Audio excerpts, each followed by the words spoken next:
வணக்கம். இன்னைக்கு நாம பார்க்க போற ஒரு இடம், அடேங்கப்பா, நினைச்சு கூட பார்க்க முடியாத அளவுக்கு செல்வம், அதுக்குள்ள அவிழ்க்கவே முடியாத மர்மங்கள். இது ரெண்டும் கலந்த ஒரு இடம். திருவனந்தபுரத்துல இருக்கிற ஸ்ரீ பத்மநாப சுவாமி கோவிலுக்கு வாங்க போகலாம். கொஞ்சம் யோசிச்சு பாருங்களேன். பல 100 வருஷமா ஒரு கதவை திறக்கமே இல்ல. அதுக்கு பின்னால என்ன இருக்குன்னு யாருக்குமே தெரியாது. இந்த கோவிலோட மைய மர்மமான இந்த கேள்வியோட நம்ம தேடல ஆரம்பிக்கலாம். அப்படி இருந்த மர்மத்துக்கு 2011ல ஒரு முடிவு வந்துச்சு. ஒரு கோர்ட் ஆர்டர். அந்த கோவிலோட பாதாள அறைகளை திறந்தப்போ, அடேங்கப்பா, தங்கம், வைரம், விலைமதிக்க முடியாத கற்கள்னு ஒரு புதையல் குவியலே வெளியே வந்துச்சு. ஒரே ராத்திரியில இந்த கோவில் உலகத்திலேயே பணக்கார கோவிலா மாறிடுச்சு. சரி, இவ்ளோ பெரிய புதையல் எப்படி இங்க வந்து சேர்ந்துச்சு? இதுக்கு பதில் தெரியணும்னா நம்ம கொஞ்சம் டைம் டிராவல் பண்ணி பின்னாடி போகணும். இந்த கோவிலோட வரலாறு பாத்தீங்கன்னா கிட்டத்தட்ட 2000 வருஷம் பழமையானது.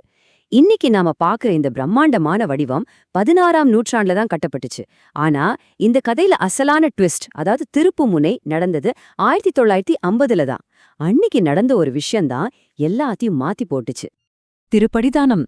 இந்த ஒரு வார்த்தை தான் அந்த மலை போல குவிஞ்சிருந்த செல்வத்தோட ரகசிய சாவி.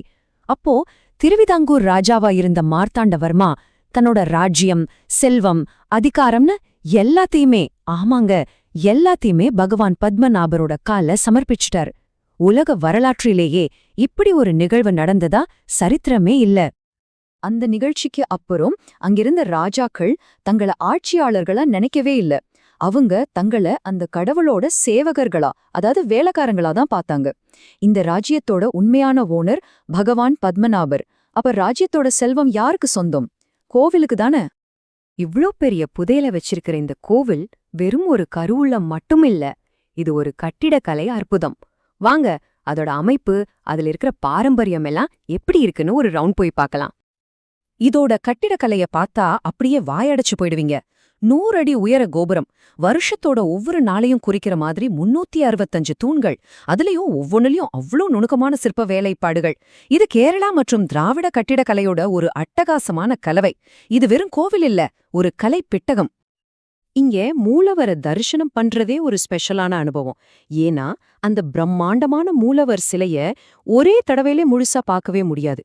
3 தனித்தனி வாசல் வழியா தான் பார்க்கணும். முதல்ல முகம், அப்புறம் தொப்புள், கடைசியா பாதங்கள்னு தரிசனம் பண்ணணும். கோவிலுக்குள்ள போகணும்னா ஒரு கண்டிப்பான ஆடை கட்டுப்பாடு இருக்கு. ஆண்கள் வேட்டி கட்டணும், பெண்கள் சாலை கட்டணும். இந்த வழக்கம் கோவிலோட பழமையான மரபுகளுக்கு இன்னிக்கும் நம்ம எவ்வளவு மரியாதை கொடுக்கறோம்னு காட்டுது. சரி, இந்த பிரம்மாண்டமான கட்டிடத்தோட ஆன்மா எது? வாங்க, இந்த கோவிலோட ஆன்மீக இதயமான அந்த தெய்வம், அந்த பக்தி, இத பத்தி கொஞ்சம் விரிவா பாப்போம். இங்க இருக்கிற மூலவர் பகவான் பத்மநாபர்.